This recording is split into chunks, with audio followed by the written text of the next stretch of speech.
When we learn to draw the human face, we learn by looking at a face straight on, perfectly symmetrical and upright.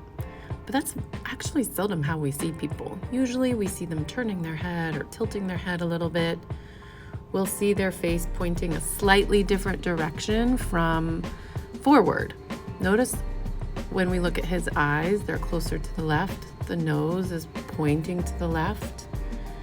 Even in illustration, if someone is changing the features a little bit or smoothing them out, you'll see that they still need to know where the placement of the face is, even if it's not straight on. So here are two simple ways for beginning proportion drawing friends to make their portraits a little bit more realistic. One way is to kind of tilt your paper to draw your head first. So I'm working on creating an egg. I could even block the edges of my own paper so that I'm not being distracted by the fact that my paper is tilted.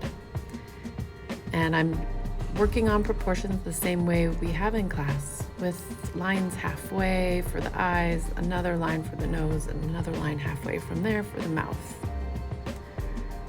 So this is sped up, but you can see I'm placing everything exactly the way that I would for my normal proportioned human face, but my paper is tilted.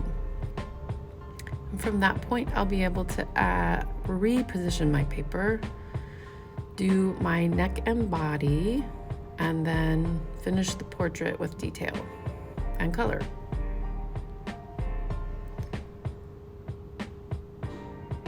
So it's just slightly tilted. I decided I wanted to make the person a little bit happier, so their head is tilted in a different kind of body language.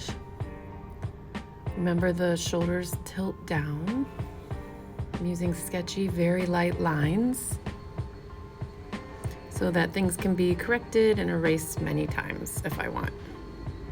I can erase the guidelines, and that's the beginning of a portrait I can use for our project. Another thing you can try if you're ready for a challenge is to actually turn the head, rotate the head. So here I am creating the egg, and I'm gonna split the egg the same as usual, halfway down, halfway from there, and halfway from there. Notice lots of erasing and adjustments. But then I'm going to, instead of a midway line, curve a line down so that it's not in the center. And then I'm gonna play with putting the eyes in their respective distances from that midline, and play with putting the nose near that midline but facing a little bit towards the right. A really good idea for this is to pull out a mirror and look at yourself with your face turned this way. It'll really help you with getting things looking right. So all in all, this is not the most detailed description about how to create a face that is turned, but it's something you should definitely try if you feel like you really have the forward-facing portrait down pat.